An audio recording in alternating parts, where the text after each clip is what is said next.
It's amazing, the press. So I'm sitting upstairs waiting, and they have a certain reporter from NBC. I had one poll. I'm winning every single state. I'm winning nationally by a lot. CBS just came out with these monster polls. And for days, they're covering one poll in Iowa.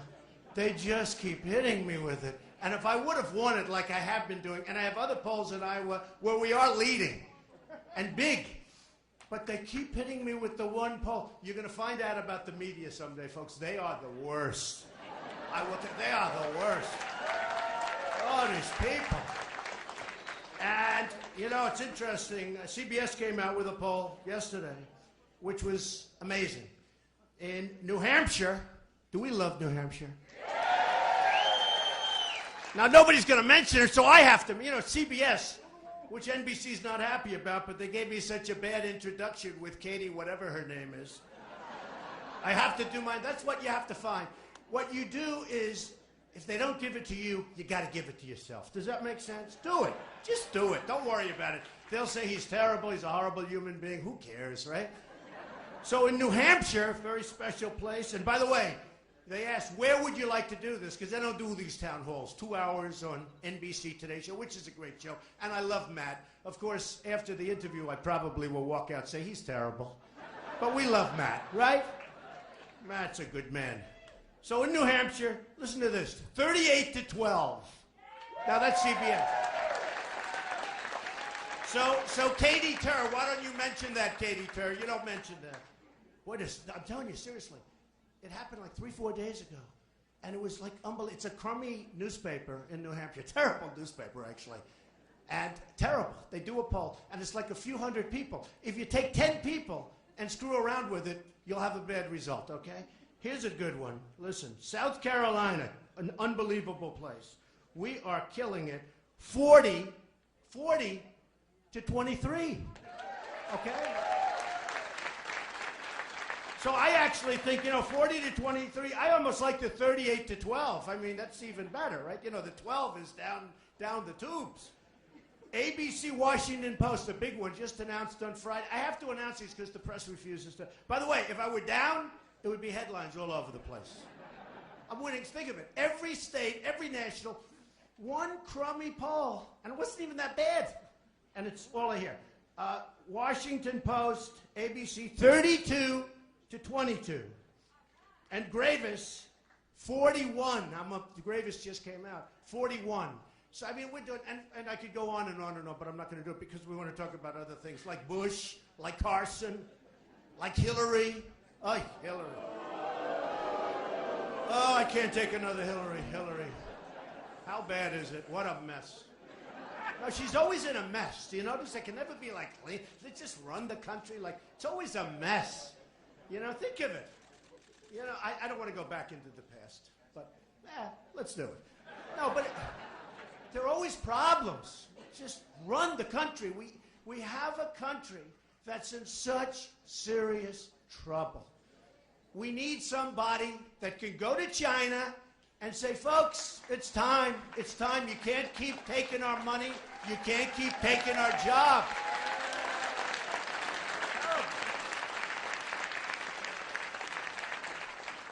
So we'll start with Bush, and let's just go, right? Nice guy, really is. You know, I said low energy. By the way, Carson is lower energy than Bush. I don't get it. I saw him being interviewed. He's lower energy than Bush. He's a nice guy. He's not going in. You know these Chinese negotiators, they come in there fierce. Fierce. Remember I said blood coming out of somebody's eyes? These people really have blood. I mean, they see you. They want your jobs. They want your money. They want your base. They want your country. I mean, they want everything. And we need the right people. You need somebody with the right temperament. They are not going to be dealing. You take low-key people. Low-key people. Bush said, I don't like Mr. Trump's tone. We have people, their heads are being chopped off in the Middle East. And he's worried about tone. We need tough tone. Believe me, it's time. It's time. So Bush, you've seen what's happened. Bush is out there. His campaign's a disaster. That's because I came along. I'm proud of it. Because let's face it, hey, let's face it, they did screw up the Middle East, okay? Let's not kid ourselves. You know, when you look at that migration, the whole thing, a total disaster. But Bush is now cutting salaries by 40 and 50%. He had one person that worked for him, got paid $1.3 million. I want that job. Everybody in this room wants that job. Think of it. And the person's like, didn't do a good job. He's losing. He's getting killed. And I say, if you can cut 40 to 50%, and they're all taking it, everybody's saying, we'll take it. Why didn't you do that 7 months ago? If they take it now, they're going to take it then. So why didn't you do it 7 months ago? So he's meeting now with mom and dad. No, it's true. He needs counsel. And he was very angry over the week. He said, you know, if this is going to be this nasty, let them have Trump as their president. It's going to be nasty. Hey, Putin is a nastier guy than me. We were on 60 Minutes together. The highest ratings they've had in a long time, I have to tell you. And the game before was terrible.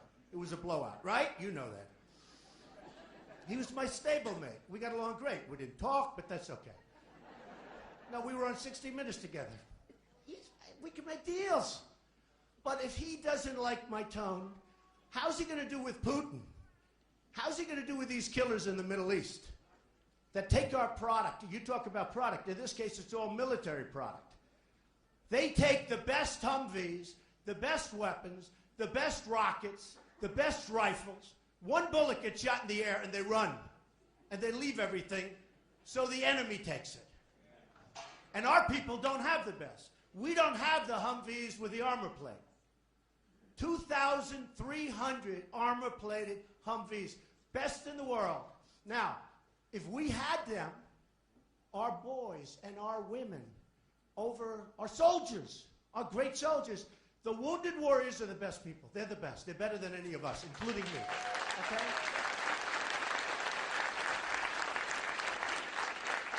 If they had those incredible new armor-plated Humvees, they might not be wounded warriors right now. They'd be warriors, but they wouldn't be wounded. So we gave them, now the enemy has them all. Think of it, 2,300 Humvees. How so many? When I heard about it, I said, what do you mean 2,300? Can't be. Think of what that means. That's like a flotilla forever. And we don't have them. The enemy has them after just a little brief battle where all our guys got out and ran. Not our guys, the people we're backing, because we always back the wrong people, including in Syria. We're backing people that we don't know who they are. And you know what? Assad's a bad guy. And let's assume he's bad. But the rebels are probably worse. I happen to think they could be ISIS, but we don't know. So we're spending all because of ego. We don't like Russia's getting involved. If they want to bomb the hell out of ISIS, let them bomb them. Okay? It's a quagmire. It's a quagmire. Because we have to rebuild our country. At some point, we've got to stop. We've got to rebuild. I'm going to, if I win, and I say if, because, you know, I know when. Everybody does it. I always say if, because you know why? I got to say it. Because if I say when, they'll say he's arrogant. And I don't want to be accused of being arrogant, okay? So, if I win, we're going to build the strongest military that we've ever had in this country. Nobody. And we need it now more than ever before, maybe in world history, maybe more than ever before. Nobody is going to mess with us. It's going to be so strong that we're not going to have to use it, I hope. But you know what? They know it, and they know the weakness. A general who just retired was on television, and all our generals are on television. I don't want generals on television. I want generals fighting. I want generals thinking. I don't need them being on television, talking to reporters. We have everything with us is so predictable. I want to be unpredictable. We go into battle. True. Obama says, we're leaving Iraq on a certain date. The enemy said, did he really say that? Yes. We will leave Iraq on a certain, remember that fiasco? That caused the overthrow because, I mean, I don't want to lie, but maybe just a fib. I want to get out of this so bad, but I would have taken the oil, 100%. And remember, I never wanted to go. In 2003, Reuters, July, big article, big. Trump says, don't go into Iraq. And I meant it, because you're going to destabilize. I'm more militant and militaristic than anybody in this room. But you got to know when to use it. There were no weapons of mass destruction. There were no weapons of mass destruction. And by the way, just so you understand, the families of the animals that knocked down the World Trade Center were put on airplanes the day before the event, and they all went back to a different country. You know what the country was, and it wasn't Iraq. It was Saudi Arabia. Every family to Saudi Arabia. So we go to war with Iraq. And now we've totally destabilized because Iraq and Iran were the same. They'd fight for decades. That's all they do is fight. They love to fight. That's what they do. They're not bad at it. They fight. But they were the same militarily. They were the same in every way. They fight. Somebody would go 10 feet this way, 10 feet this way, back, forth. They get tired. They rest for a couple of years. Then they suffer. It's true. So we now decapitate Iraq. We decapitated it. Now Iran is taking over Iraq, which, by the way, has the second largest oil reserves in the world that we gave up. With all of the money, think of it, $2 trillion, we're just talking about Iraq, $2 trillion in Iraq, thousands of lives, wounded warriors who I love all over the place. We got nothing, nothing. We have nothing. We got nothing for it. And I said we keep the oil. You know who has the oil now? ISIS. You know who's getting the oil? China. #1 customer, more than anybody else. You know what they spent? $0. You know what they spent in Afghanistan? $0. In Afghanistan, we're fighting, and it's okay in that case. Maybe that's where we should have gone in the first place, because Afghanistan is near Pakistan. Pakistan has nuclear weapons. We want to protect it, etc. But we're fighting, and it's huge mountains. And on the other side of the mountain, you have China taking out the minerals, because nobody knew, but Afghanistan has great wealth in minerals. And nobody knew this. So you have the excavators, probably bought from Komatsu in Japan, because Japan has so devalued its currency that it's hard. You saw the Caterpillar numbers last week. Terrible, right? And I've been predicting this for a long time. So China is taking out the minerals on this side of the ridge, and we're fighting over here. How stupid are we? And this is why, you know, I come to New Hampshire, and you see a poll where it says 38-12, or I go to South Carolina, and you see 40%, and every week I go up, up, up, up, up. And every week these idiots on television say, well, I think he's peaked now. They've been saying this for months. It's true. Before I started, they had me down at 3. My wife said to me, you know, if you run, you're going to win. I said, why? Because people love you, but they don't believe you're running. And that's why you only have 3. I said, but I only have 3. How could that be possible? I thought people liked me. She said, because nobody thinks you're going to run. I said, yeah, she's my pollster. See, Melania is my pollster. Can you believe it? She's better than the other pollsters. So then I announced and I go up.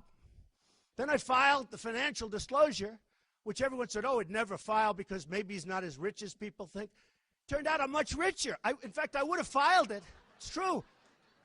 500 companies. I'm much richer than anybody ever dreamed. And I don't say that bragging.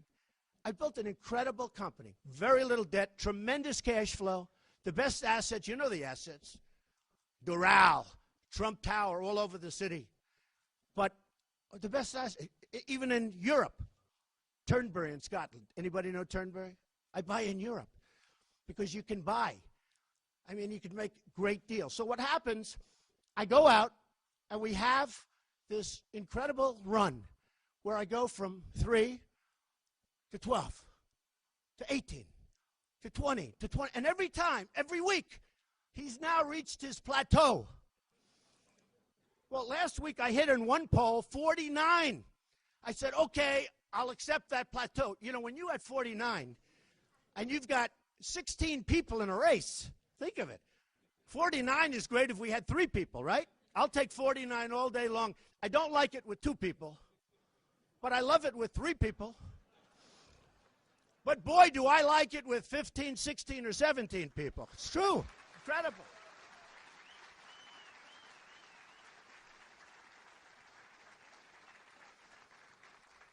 I was asked a question, it was funny, on Meet the Press. I did Meet the Press. I did a good job. But I was honest. They said, Mr. Trump, you're leading in every poll. When are you getting out of the race? I said, wow, what a weird question. You know, they don't ask that question to the guys that have 0. So Chuck Todd, he's a nice guy too. He said to me, when are you getting out? Or would you get out? And I said, here's the story, Chuck. If for some reason I started doing poorly in the polls, really badly, just for whatever reason, and I was going to hell, the polls are coming down, the crowd's like this. You got people standing outside, everybody wants to get in, you got the good real estate. But I mean, the crowds, instead of having a room like this that's packed, we'd have, and by the way, the cameras never show the room. They never show the room. They always show my face. We had a thing in Jacksonville, Florida, over the weekend. The most incredible crowd, thousands and thousands of people. You couldn't have gotten one, or like we were all stuffed sardines. You couldn't have gotten one, a big, big thing. Had to be 12, 13, 15,000 people. Not one shot. My wife came. I said, I did a good job today. The crowd was unbelievable. Oh, was it? I didn't see it. They didn't show it. They never show it. You've seen it. I always say to the camera, scan. Scan. They don't want to scan. They show my face. I said, take those cameras off my face. They never scan. So I come home. She says, how was the crowd? I said, it was massive. You didn't see it? No, they never showed it. They're so dishonest, these people. Now, for another candidate with different views than us, they will show it all day long. I'll tell you, they'll show it all day long. So we have an amazing situation happening. We have a group of people, and you know they used to call it the silent majority, and because it was somehow involved with Nixon, it hasn't been used. And I started saying silent majority, and then I realized it's not silent. I call it the noisy majority because people are angry. They're tired of incompetence. They're tired of our politicians. They're tired of a Secretary Kerry and a president that they don't know the first thing about how to make a good deal. Sergeant Bergdahl. We get Bergdahl, a dirty, rotten traitor who's not even going to go to jail. He would have been shot 20 years ago. No, we get Bergdahl. Think of it. We get Bergdahl, and they get 5 killers that they've wanted for 10 years that are right now back on the battlefield killing people, and believe me, they want to kill everybody in this place too. That's the deal we make. That's emblematic of the deals we make. You look at Obamacare, we spend $5 billion on a website that doesn't work. And it's going to be repealed, and it's going to be replaced, by the way, because it's no good. It's no good. No good.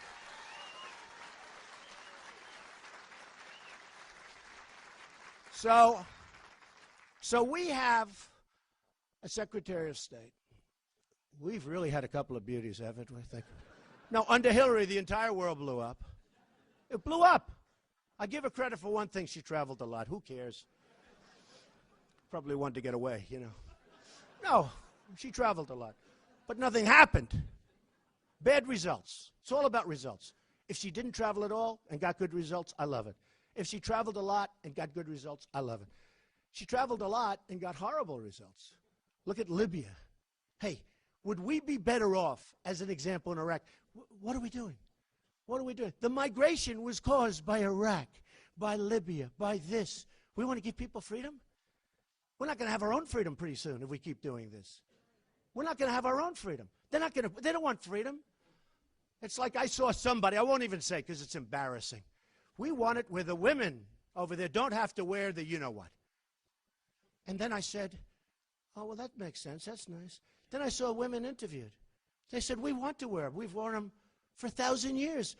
Why would anybody tell us not to? They want to. What the hell are we getting involved for?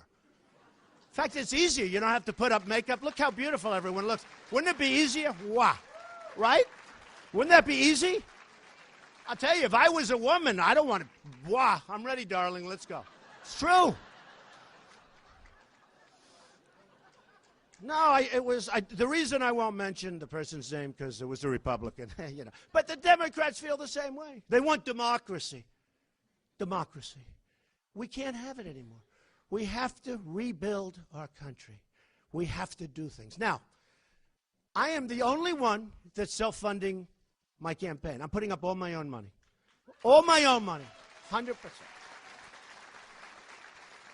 With the exception, by the way, of little donations where people come up and they say, you know, like women, beautiful woman sends me $7.50.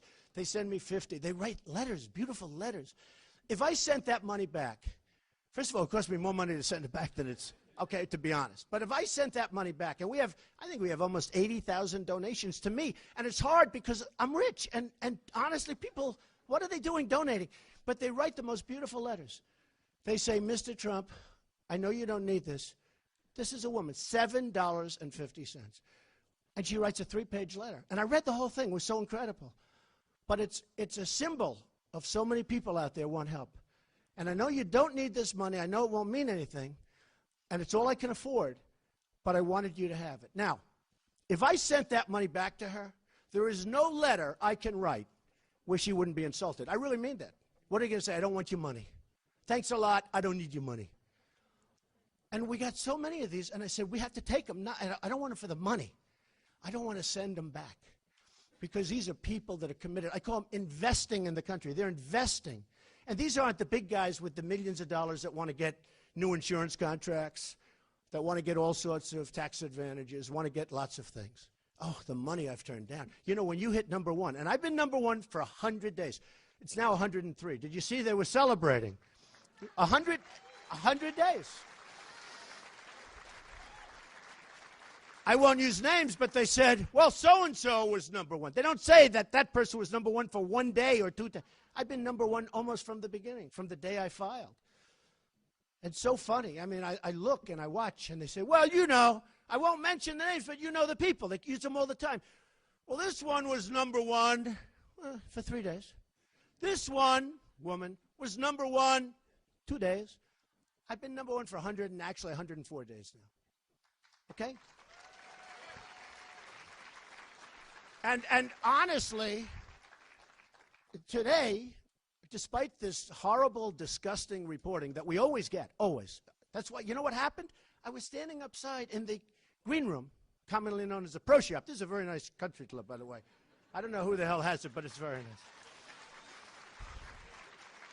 It was the Pro Shop. I said, I don't believe I'm in a Pro Shop. It's crazy. But it was great. And they have a television on. And I'm watching. And I'm watching. And they talk about, like, all negative. And I say, wait a minute. I'm killing everybody. If I watched that, I'd say, oh, poor Trump. In fact, if that were true, they wouldn't even have me here today, folks. I have to be honest with you. Such bad reporting. They're so bad. They're so illegitimate. They are just terrible people. And I have to tell you, on the press, 30% are good. And some are great. Some are really great. Some of the press is honorable and fantastic. But I'll tell you, you got 50% that are the worst people that I've ever met. They're worse than anybody. And you know the other thing I found out how bad, because in the financial press, it's a little bit easier because it's sort of numbers and they speak a little bit, although that they try and screw up also. But I will tell you, the political press is just really bad. But I found out 2 things. Somebody said, what'd you learn? I said, for one thing, I learned how incredibly smart the public is. I swear to you I mean that. Because I'll get this story that's a total lie, and nobody believes it. And you know, the press has a lower approval rating than Congress. Can you believe it? Did you see that? The media is rated, and you're right. They're scum. They're horrible people. They are horrible people. True. So I really learned 2 things. How really brilliant, and I mean brilliant, the public is. They get it. Because in theory, with my press, I shouldn't be at 48%. I shouldn't be winning it's amazing. They're really smart. And the other thing is how bad the press was. Those are the two things I've learned the most. Can you believe it? Now, the other thing I've learned, but that I knew, is how stupid our politicians are. How they allow an Iran deal to go through. Think of it. We get nothing. We get nothing. We get absolutely nothing. It's one of the worst contracts, not deals for countries, one of the dumbest contracts, and I did write The Art of the Deal. I think it was the #1 selling business book of all time. Who has The Art of the Deal? Who's read it? Everybody?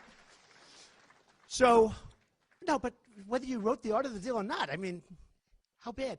24 days inspection, but it doesn't start for a long time because you have to go through a whole process. How about the self-inspect? I love the self-inspect. They have a clause that they can self-inspect certain areas. Now, the areas that they self-inspect, those are the most critical areas. They don't want anybody there. Oh, okay, you can self-inspect. Send us a letter. Dear Mr. President, sir. Dear Mr. President, everything's fine.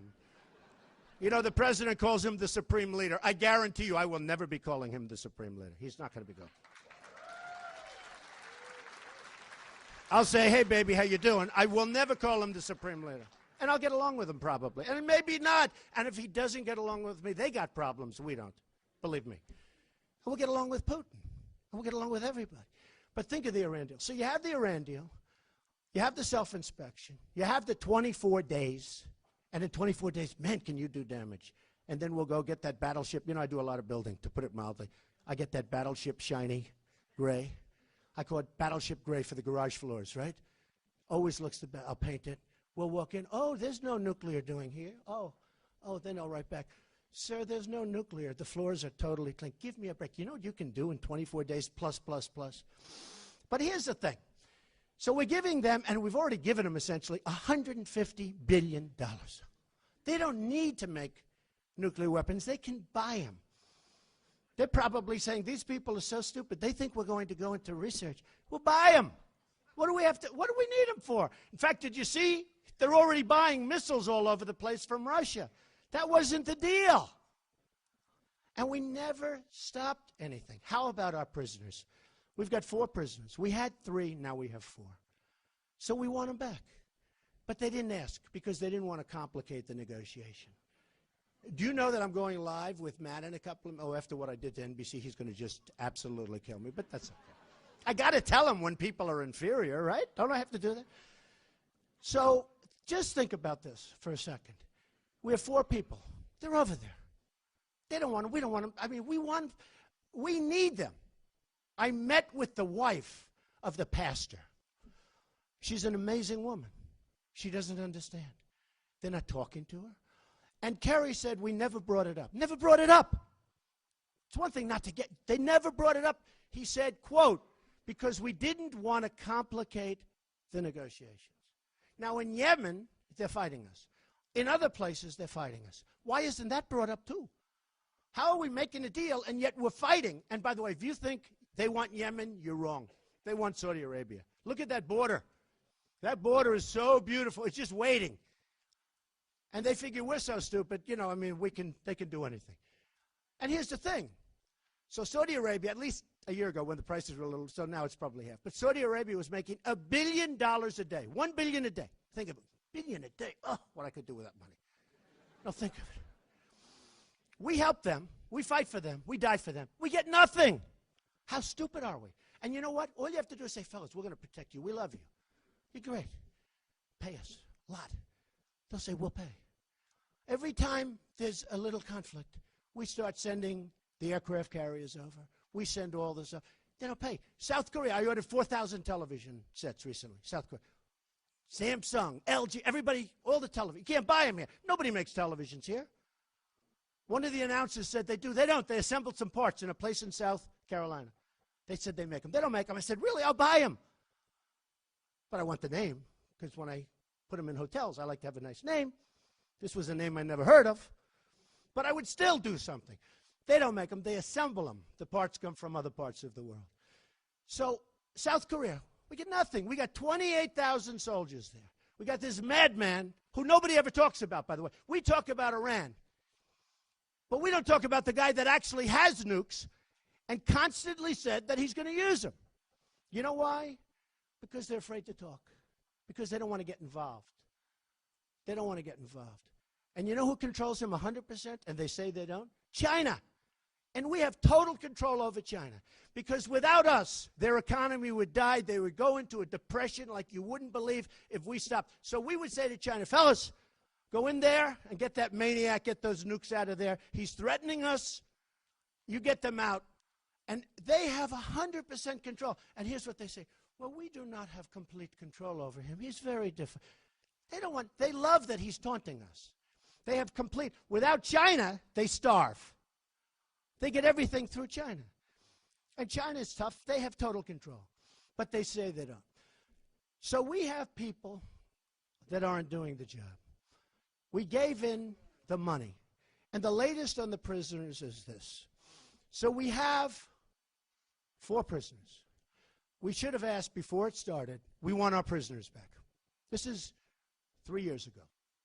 Now, did you ever see a negotiation that went on so long? You know, we're not talking about rockets to the moon. We're talking about a negotiation. Somebody called up from one of the papers. They said, how long should it have taken? I said, a day. But give it a week. That's all. This thing's been going on for years. And then Kerry goes riding a bicycle. He goes into a bicycle race at 73 or 74 years old. He falls, he breaks his leg. I don't want him on a bicycle during nuclear negotiations. This guy, I don't want him. He falls, breaks his leg, walks into the room. He's in the hospital for 2 days. Then he walks into the room. The chief negotiator from Iran, who's tough as hell and smart as hell, the Persian's a great negotiator, looks at this guy, oh, it's too bad, thinks to himself, what a schmuck, okay? This is our negotiator. This is our team. No, this is our team. Do you think he likes me? I don't think so. Who cares? I don't care. You know what? If he did a great job, if Obama did a great job, I'd love it. I wouldn't be running. It's true. I would love it. I'm an American. Before anything else, if he did a great job, I'd love it. There would be nobody happy. I wouldn't be running. I love my business. You know what I'm doing. This isn't so easy. Believe me. You think it's fun? I could be other places at 7 o'clock in the morning, not on live television all over the world. So anyway, so we need new and great leadership. We need leadership that gets back our prisoners, that doesn't give. I guarantee you that if that was my watch, number one, I would have doubled up the sanctions. They would have been begging for a deal. But I guarantee you, if that were guaranteed, first thing I would have said, fellas, give us back our prisoners. You don't want them. You don't need them. We want them. Good for the deal. Going to help us. We're going to like you more. Everybody, give us back. I guarantee, 95% sure they give them. Now, if they don't give them, the 5%, we leave. You get up and walk out. Okay, which is okay. I do that all the time with deals. Most of the time they call back, please, Donald, come back. Come back to the table, please, I beg you. I told the story about Doral. I got $20 million off. I walked out. I came back. They said, we'll take $20 million off the price. But that's what happens. I guarantee with the right messenger. So here's what happens. They said, we are now willing to open, the deal is done, right? So they now announce that we are now willing to open the deal for the prisoners. We want at least 19 of the people you have, and we want many other things, and we're giving you back 3, not 4. Now think of this. We should have had them back for nothing. Well, for nothing. We should have had them back for the worst deal ever made. But now, just think of it. They now want 19 back for 3, and they won't give us the 4th. They want to keep the 4th. And they want many other things. That won't happen if Trump becomes president. Believe me. Believe me.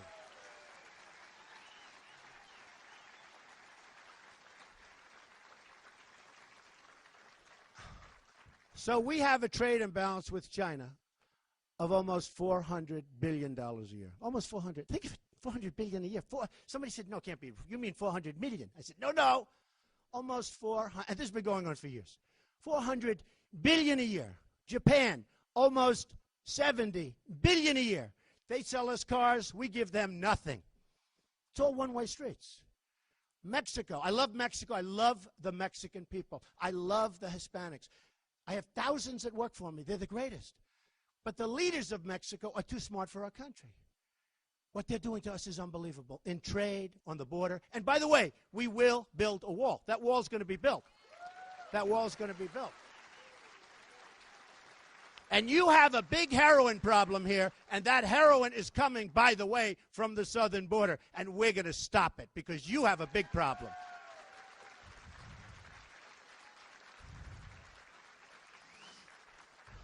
So I have the best people in the world, the best negotiators, Carl Icahn and many others, the best. They don't want anything. They don't want money.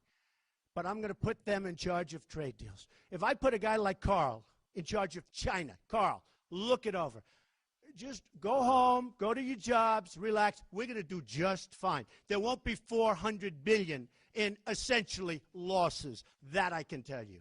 So I have the greatest, most talented people in the world.